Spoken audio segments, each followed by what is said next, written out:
Welcome to the motherfucking we're covering today's top boxing news. Okay, we'll start with this. The latest out of the women's super bantamweight division as Erica Cruz is set to defend her title against Argentina's own unbeaten Nazarena Romero on May 11th, south of the border, a fight that we've talked about several times here on this channel, and at least once since it has been made official. Her focus, her being Erica Cruz, is now on unifications. I'm stepping into the ring not just to defend my title, but to conquer, Cruz said in a news release. Romero may be the mandatory opponent, but my sights are set on bigger dreams. Jamie Mercado of the WBC, Ellie Scotney, who has the IBF, Sigaline Lafarve, who has the WBO. I'm coming for all the belts. Romero won't be the one to stand in the way of my destiny. Don't be so sure. There are not many fighters at super bantamweight that I would give good odds against Erica Cruz. There are not many. There are some. But Nazarena Romero, the hard-punching Argentinian slugger, Nazarena Romero, is one. One among them. Perhaps that's why Nazarena wasn't Erica's first choice. Because underneath it all, her and her team know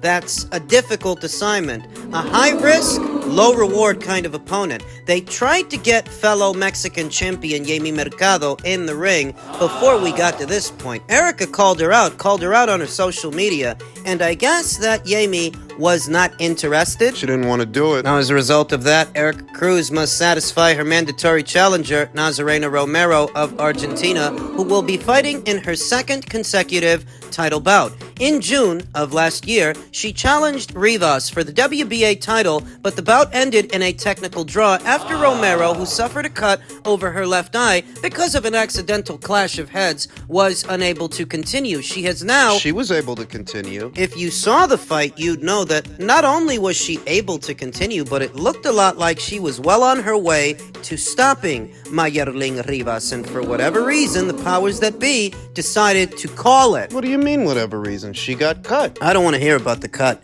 I've seen far worse cuts and far worse gashes where the bout was allowed to continue, whether it's Tyson Fury versus Otto Wallin or Erica Cruz versus Amanda Serrano. If you ask me what I think happened... If you want to know what I think, and you're here, so I'll assume that you do, I think the officials and the powers that be wanted to save Mayerling Rivas. That cut gave him the perfect excuse. Nazarena Romero was no worse for wear. She could have continued and would have continued if not for them calling it. It's almost like they were trying to save Mayerling Rivas. Mayerling, who went on to lose that same WBA title to Erica Cruz in her very next fight, and now Nazarena is challenging her for it. Now she's her problem. I think my time has come, Romero said. In my life, nothing was, is, or will be easy. I was born for this, and I feel like the best of all. I prepare like a champion, I think like a champion, and I need to live like a champion. She might become one. This is not an easy assignment for Erica Cruz, as experienced as she is, having been in the ring with the likes of world champion Jelena Marjanovic and Amanda Serrano, more recently WBA Super Bantamweight champion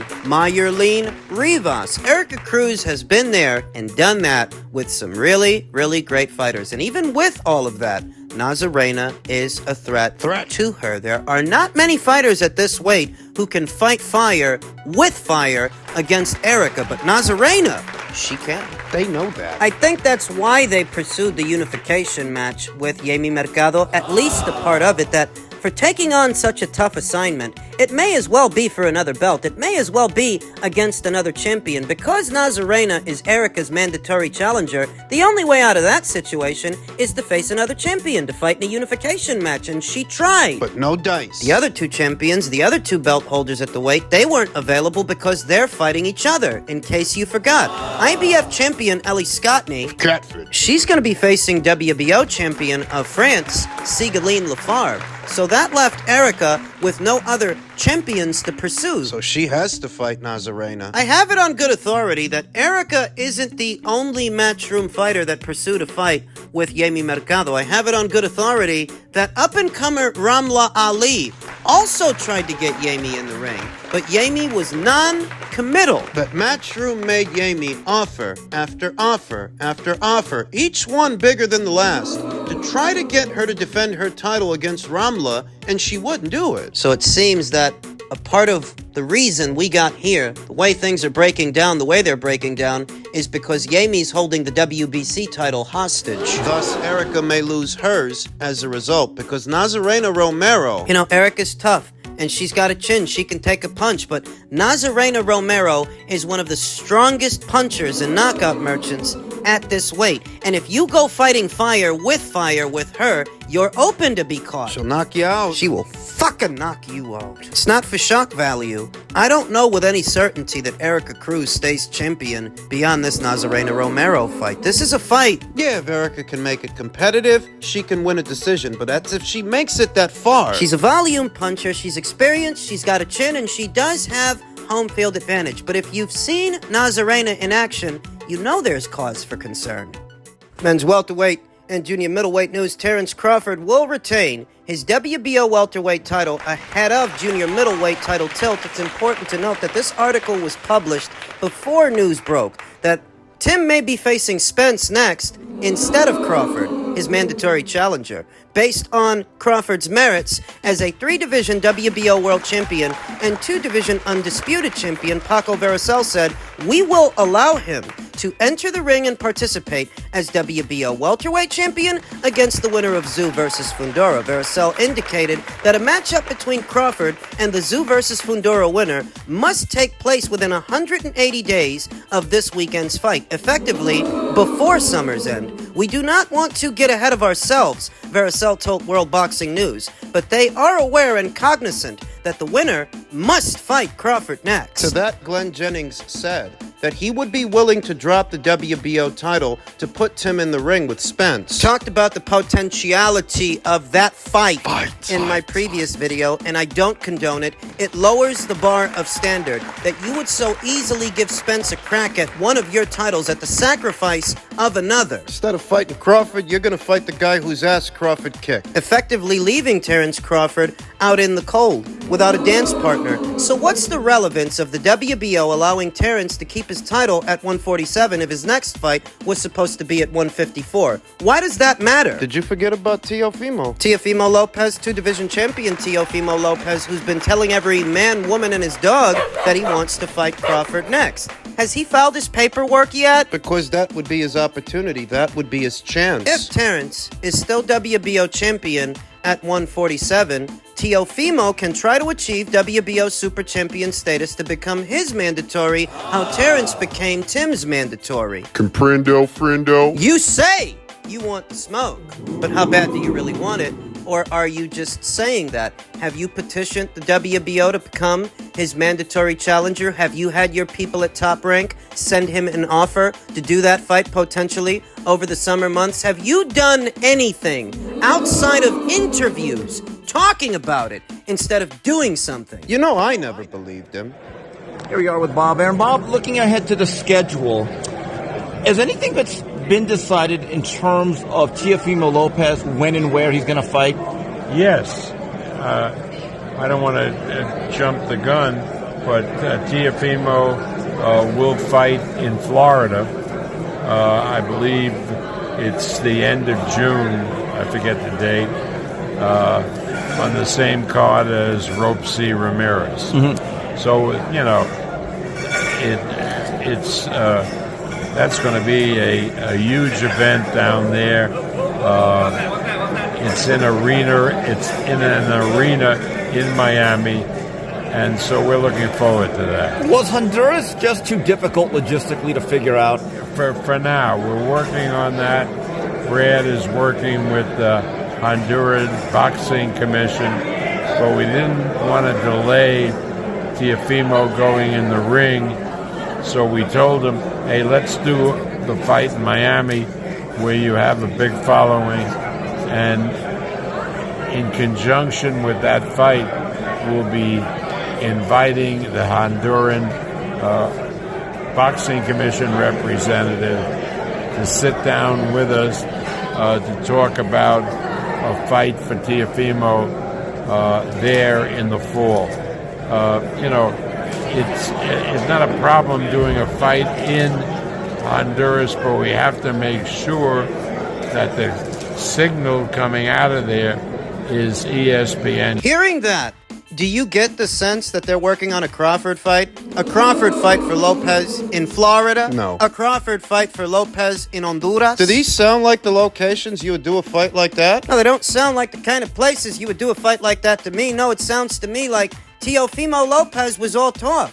Push comes to shove, you didn't actually do anything to get that fight aside from interviews. You wanted to drag that guy's name in the mud with no real intention of fighting him. It's become the trendy thing to do, sullying the name of Terence Crawford, even now on the heels of a career-best win, a dominant win over what was supposed to be a pound-for-pound fighter, unified welterweight champion. It's become a common practice to drag his name in the mud. Case in point, look at what veteran boxing scribe Michael Wood said. He said, "It's totally his business, but gosh, Terence Crawford had crazy momentum beating Errol, and it's now 8 months later, no fight booked. That's not capitalizing on opportunity. Part of me, by the way, is speaking as a disappointed fan, was hoping things were changing for the better. R.E. inactivity bedeviling the sport." How's he dragging Terrence's name in the mud? I don't think he means to. But by not telling the whole story in its entirety... What's the whole story? Well, a part of the holdup has been that Errol Spence Jr. activated his rematch clause after the fight. Terence Crawford had to wait that situation out before he could make his next move because he was contractually obligated to give Spence a rematch so long as he wanted one. And at first it seemed like he did. Several months passed. Remember, he fought Spence in the summer. If Terence didn't get to fight the rest of that year, it's because Errol activated that rematch clause. Terence wasn't free to go do something else, somewhere else, with someone else. He had to wait that out. So, if after that Spence fight, he didn't get to capitalize, that's really not all on him, is it? And now, it seems like they're trying to freeze him out of a fight that he was supposed to have this year with the winner of this weekend's fight. That's not his fault. If Tszyu decides to vacate his WBO title so he can skip out on facing Crawford and fight Spence instead, what? We're gonna say it's Terrence's fault? That he needs to be more active, making no light of what's going on, what's been going on. Most of which is not his fault. Terence has never had a very good relationship with the boxing media. I see why. When I see people in the boxing media get excited that Spence might get a title shot off an ass whooping. A title shot he really doesn't even deserve. A title shot that Terence deserves. A title shot that Terence is owed. When I see people in the media talking about his inactivity, his sparse schedule of activity, but only telling half the story. Making it seem like it's all on him or it's something he did or something that he didn't do. I can't blame the guy for not having a good working relationship with the boxing media and the boxing community at large. Can't blame him. Because if Tim ends up fighting Spence instead of him, what the fuck is he supposed to do? What's he gonna do now? Could fight Jaron Boots Ennis, I guess. I wouldn't mind seeing that, but what is the PBC prepared to offer Terence Crawford for a Jaron Boots Ennis fight? You want him to stay at 147 where he was set to move up, you have to pay to play. So what are they willing to do and what are they willing to put up? Alpha stuff with the fan base of betas. They are not going to go understand it. It's going to go right over their heads, and they'll figure out a way to make an excuse for it. So you can't talk alpha conversations with betas, and that's what Canelo's fan base consists of, pretty much, is betas. So Paulie Malignaggi, in an effort to maintain this narrative, has resorted to calling out Canelo Alvarez's fans themselves. That's me. That's you. And so that's why they defend no matter what it is that comes their way. They'll find a way to defend it, any kind of duck, quack that their guy does. Perspective of it. Turki Al-Ashik putting up the money for he wants to see. He'd rather see Benavidez against the winner of the light heavyweight fight as opposed to against Canelo. First off, I think he shows that, like Tim said again, he's not going to be bullied. You're not going to tell, if you're Turki Al-Ashik is basically saying, you're not going to tell me what to do. I'm going to tell you what happens, you know? So by Canelo saying that Turki Al-Ashik should come up with money. Whoa, wait a minute. Canelo Alvarez never asked Turki Al-Sheikh for anything. You didn't tell that guy, hey, you've got to give me 150 or 200 million. That's not what he said. You're deliberately misquoting him, Mr. Alpha. Is this what you have to resort to for clicks, Paulie? And then actually naming that astronomical amount of money. You know, this is a guy who he's not going to be told what to do. He's going to be like, yeah, you think you're going to tell me what to do? How about no? How about now I'm going to decide that I may put up money for the other fight instead? You want to go swearing by things that this guy says? Need I remind you, this is the guy that picked George Kambosos to beat Devin Haney. Stop it. Well, I told you, Devin to win a lopsided decision against George Kambosos, not once but twice in his own backyard. This is the genius. The alpha. Oh, his fucking boxing wisdom that thought George could beat Devin. I wouldn't take it from him. The truth is that Paulie's deliberately misrepresenting the situation and deliberately misquoting Canelo so he can carry on with his narrative, because Canelo never asked Turki al-Sheikh for anything. It was actually David Benavidez that brought Turki al-Sheikh into it. And Turki's response to David's request Seemed more like a shot at David to me than a shot at Canelo, because Canelo never asked Turki for anything, never tagged him to anything. David asks him to finance the Canelo-Alvarez fight, and Turki responds by offering him the winner of Better Be versus Bivol instead. Now, which one of those two fights do you think David really wants? Want to play stupid? You think he really wants the winner of Better Be versus Bivol more than he wants Canelo? Mr. Alpha. You're gonna take shots at people for being Canelo-Alvarez fans. I can take shots at you for being a beta. Canelo's an alpha. The fuck? So is it that you're dumb? Or you're playing dumb? Get away from Fredo Corleone over here. This is why I oftentimes say that the American media and those in it are often to blame for many of the narratives and false flags you see in the American boxing scene. How Paulie deliberately misrepresents the situation so he can carry on with his own version of the story, Where David is the hero. to thereby elicit more hero worship from the boxing community at large, and its penchant for tearing down what are already accomplished fighters like Canelo Alvarez, Like Terrence Crawford. For whatever souped up hype job, whatever flavor of the month they get excited about. Hey, genius, I got a question. What? When Canelo Alvarez entered that 3-fight deal last year with the PBC, what did you think? In all your fucking wisdom, Huh? what did you think? That was the first fight that Al Heyman was gonna make? Or the second fight? Because you're so fucking smart, right? The guy that made you wait 4 years 4 of them. for Plant versus Benavidez, 5 for Spence versus Crawford. Oh, he was supposed to give you that one right away. That was supposed to be the first fight of the deal. No, the second fight of the deal. Because you're so fucking smart, right? Is it that Paulie Malignaggi don't know the ball from the bounce, or is it that he's deliberately being obtuse? Because anybody could have told you, if that's the biggest fight that Al Heyman can make, then in all likelihood that won't be the first fight. You ain't gotta be Bert Sugar to know that. Paulie Malignaggi, the Swami of Brooklyn, New York. Why don't you eat a Junior's cheesecake and pipe down? You're saying that because Canelo's first fight of that PBC deal wasn't David, or because his second fight isn't gonna be David, That's a duck. when you should know better. These kind of fights don't happen right away in the sport of boxing. They almost never do. Least of all when Al Heyman and his PBC are involved. You're just choosing to be a wet blanket about it because you know that just as well as I do. Underneath it all, everybody knows that the most prevalent complaint levied against the sport of boxing is that the big fights don't happen in a timely fashion. But that's tell-them age for someone who's in the industry, someone who should know better. I'm not saying I want to wait. I'm saying usually we have to. We don't get the big fights right away. You thought it was going to be different with this.